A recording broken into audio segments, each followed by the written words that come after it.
Amarnath news से प्रमोद किया गया। अगर किसी को देश हित और जनहित में सच सुनना पसंद ना हो तो कृपया करके उनके लिए हमारी ये वीडियो नहीं है। देश और दुनिया की खबर दिखाएंगे हम, राजनीति के सारे मकोटे झूठे सच्चे सामने जनता के लाएंगे हम, भारत की संस्कृति को दिखाएंगे हम और भारत को अखंड बनाने में आप लोगों के साथ कंधे से कंधा हाथ मिलाएंगे हम।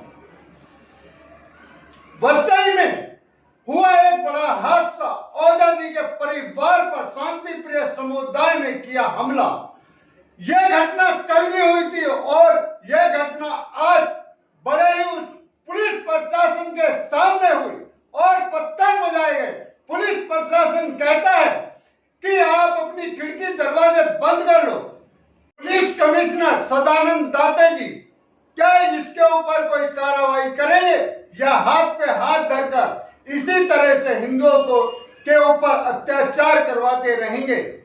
क्या अपने फर्ज का पालन करेंगे सदानंद दाता जी, या हमारे नाला सुपारा वसई विरार के अंदर पुलिस प्रशासन बिल्कुल कमजोर हो चुका है या उनके ऊपर किसी का दबाव है? क्योंकि ऐसी घटना कुछ दिन पहले धानुबाग में भी घटी थी और ऐसी घटना हर दूसरे तीसरे महीने पर घटती रहती है। पांडेनगर में भी घटी थी और जिनके साथ ये घटना घटती है उल्टा उनके ऊपर ही केस होता है और पुलिस वाले उन्हीं को सताना शुरू कर देते हैं। जो मुजरिम होते हैं उनको साथ में बैठाकर क्यों पिला रहे हैं चाय? आखिर किस मजबूरी के कारण पिलाते हैं पुलिस वाले उनको चाय? क्या हमारा पुलिस प्रशासन किसी के दबाव में है?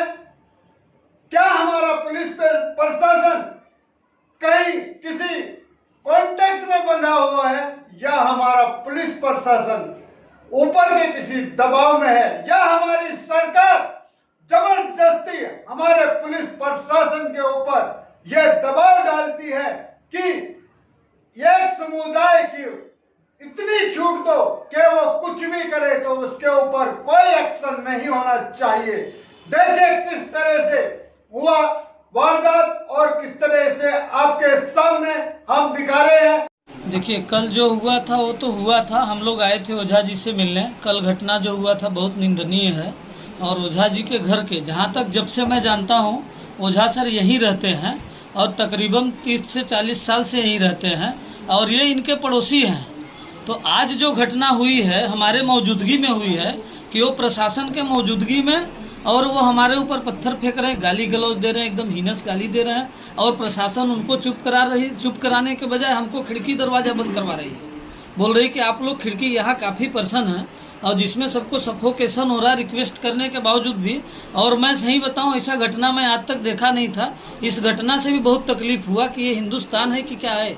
ओझा जी के घर पे खुलेआम दिन दहाड़े सिक्योरिटी के बीच में पत्थर मार रहे हैं, गाली गलौज दे रहे हैं, नीचे बुला रहे हैं, आओ काट दे, और शायद से जाए तो काट भी देंगे। इतनी उनकी हिम्मत आती कहाँ से? और प्रशासन लाचार महसूस कर रहे हैं हम लोग कि शासन प्रशासन नाकाम है, कुछ वो कर नहीं सकते हैं, वो सुरक्षा दे नहीं सकते हैं। ये बात आज तय हो गया और जिसमें काफी भारी संख्या में मुस्लिम महिलाएं, बच्चे, पुरुष सभी हैं। कम से कम 150 से 200 लोग ओझा सर के घर के बैक साइड में घेराव कर दिए पूरे बिल्डिंग का और खूब पथराव किए हैं। अब समझिए आप इससे हम कैसे सुरक्षित हैं और प्रशासन क्या कर रही है ये भी नहीं समझ में आ रहा है। गुजारिश करेंगे महाराष्ट्र सरकार से भी कि इस पे एक्शन होना चाहिए, एकदम क्विक और स्ट्रिक्ट एक्शन होना चाहिए, क्योंकि यहाँ हिंदू मुस्लिम राइट कराने का जो प्रयास किया जा रहा है उनके समुदाय से, मुसलमान समुदाय से, ये बहुत निंदनीय है। और ऐसा घटना आज तक हमने अपने लाइफ में देखा नहीं था। हमको तो नहीं समझ में आ रहा है कि हम महाराष्ट्र में है, कश्मीर में है। अभी हम फिल्मों में देखते थे इसी घटना कि आते हैं बच्चे, औरत आती है, पत्थर मारते हैं। आज हमारे आंखों के सामने शायद ओझा सर का विंडो नहीं बंद होता तो 1-2 का सर फट जाता। और यही घटना कल रात में 12-1 बजे के आसपास ओझा सर घर में अकेले थे तब किया गया था। अब सोचिए वो कैसा फील करते होंगे वो टाइम पे, और हम हमारे घर में कैसा सुरक्षित हैं। तो हम महाराष्ट्र सरकार से ये गुजारिश करेंगे और ये हमारा डिमांड भी है कि भाई इस पे स्ट्रिक्ट एक्शन होना चाहिए और एकदम कड़क कानूनी एक्शन होना चाहिए। कानून को किसी भी व्यक्ति को हाथ में लेने का कोई राइट नहीं है, एकदम विश्वास नहीं सर, क्योंकि डीसीपी पाटिल आए थे तब भी हम बैठे थे, उन्होंने हमको ही रोकने की कोशिश किया है, जबकि की हमारा कोई प्लानिंग नहीं है, हमारा मनसा नहीं दंगा करने का, हम लोग कुछ नहीं, हम लोग तो सीधा बिल्डिंग के नीचे तो बहुत सारी पुलिस है, क्या वो लोग मान नहीं रहे? जी नहीं मान रहे हैं। पुलिस प्रशासन के सामने वो चला रहे हैं, पत्थरबाजी कर रहे हैं, और पुलिस हम लोग मिलने आए ओझा सर से और बोल रहे हैं आप ये मत करो। हम लोग तो कुछ कर ही नहीं रहे, हम अधिवक्ता हैं, वो हमारे प्रेसिडेंट हैं, हम उनसे मिलने आए हैं, हाल चाल जानने आए हैं, और इस पे भी हमको रोक लगाया जा रहा है कि तुम खिड़की बंद करके जाओ, खिड़की बंद करके रहो, और उनको रोक नहीं रहे। हमको तो ये नहीं समझ में आता प्रशासन इतना मजबूर क्यों है। भारत माता की जय। आज सुबह मुझे एक वीडियो मिला जिसके अंतर्गत हमारे जो वरिष्ठ वकील हैं PN ओझा सर, उनके खिलाफ झूठी FIR, जो FIR नहीं बनता है वो FIR मानिकपुर पुलिस स्टेशन में हुआ, और उस FIR होने के बाद सर ने अपना कानूनी तरीके से इन्होंने अपना एंटीसेप्टिव बेल ली। एंटीसेप्टिव बेल लिए, बेल लेने के बाद अपने घर पे आ गए। रात को तकरीबन 1:30 बजे इनके घर पे 50 से 60 मुस्लिम समुदाय के लोग आए और इनके घर के पास पथराव किए, गाड़ी तोड़ दिए, और उनका पूरा प्लानिंग था कि इनके घर को जला देना और मार देना।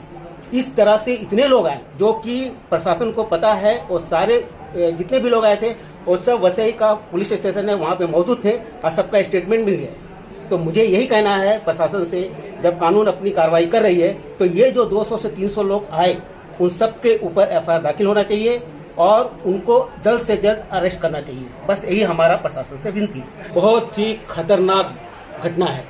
प्रेस कॉन्फ्रेंस खत्म हो गया, हम सब एडवोकेट ओझा जी के घर पे मौजूद थे।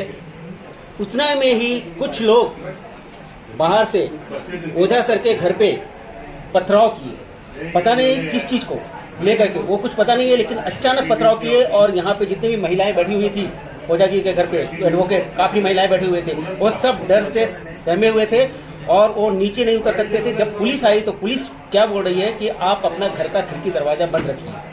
उसके बाद हमने फटाफट दाते साहब को फोन लगाया, दाते साहब से बात हुआ, हमारे मित्र ने फोन लगाया, दाते साहब ने बोले कि ठीक है हम फोर्स भेजते हैं, क्योंकि ये माहौल इतना खराब हो चुका है कि पता नहीं हम लोग कैसे नीचे उतरेंगे। और ओझा सर के घर पे तो हम लोग आए हैं, उनके जो भी मित्र लोग जो भी आए, प्रेस रिपोर्टर वाले आए, अब रात भर ओझा सर निकालेंगे कैसे घर पे? इनके बच्चे, इनके फैमिली है। अभी तो प्रशासन से यही हमारा एक दरख्वास्त है कि कृपया करके इनको पूरा सपोर्ट किया करें, पुलिस फोर्स भेजे। अभी जैसा कि पुलिस ऑलरेडी है नीचे, लेकिन अभी भी पुलिस बोल रही है कि आप अपना खिड़की बंद रखिए, अपना दरवाजा बंद करिए।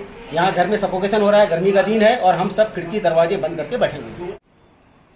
मैं इस घटना से क्या, मैं ये सोच रही हूँ कि हमारा पूरा हिंदुस्तान जो है बहुत आहत हुआ है, और नवयुवकों को जो भड़काया जा रहा है, विशेष नहीं मुस्लिम समाज हैं, वो मुस्लिम हमारे भाई हैं और बहनें भी हैं। हम लोग उनको कभी भी कुदृष्टि से नहीं देखा। ओझा जी ने कभी कुदृष्टि या कुभावना से कभी ऐसा कोई काम नहीं किया है।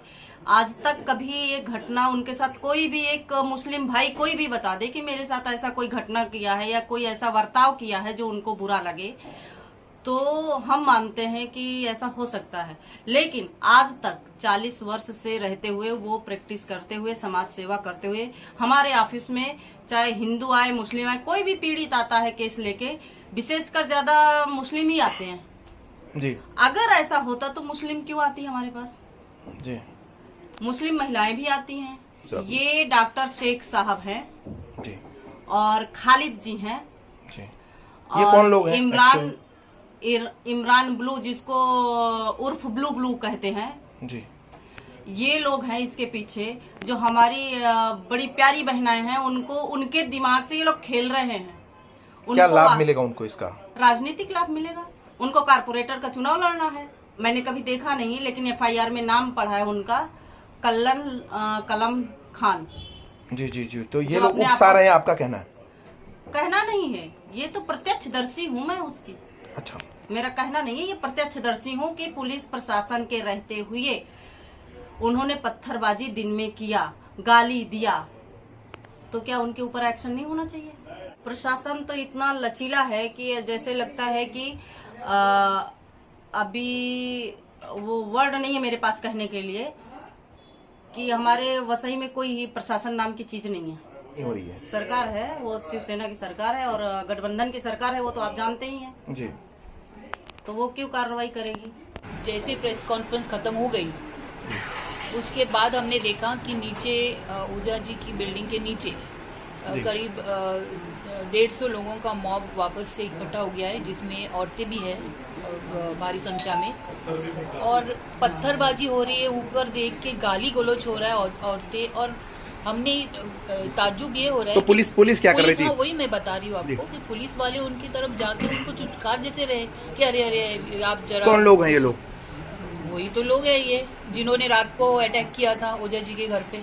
हाँ, वो मुस्लिम लोग ही है, अल्पसंख्यक जो। मुझे ऐसा लगता है कि अब वक्त आया है कि हिंदू समाज को सोचना पड़ेगा, एक आत्मचिंतन करना पड़ेगा कि ये गंगा जमनी तहजीब जो है वो हमको कहाँ तक मेंटेन करनी है, क्योंकि जब वक्त आता है तब हम ही के ऊपर सब जिम्मेदारी आती है। पुलिस लोग हमारे से ही एक्सपेक्ट करते हैं कि आप लोग शांति रखिए, आप लोग शांति रखिए। अरे पर सामने वाला जो कर रहे हैं उनको जाके आप बोलने की आपकी हिम्मत है? अभी नीचे वो लोग आके इतनी जोर जोर से गाली गलौज कर रहे हैं, हाथ दिखा दिखा के, पत्थर मार मार के।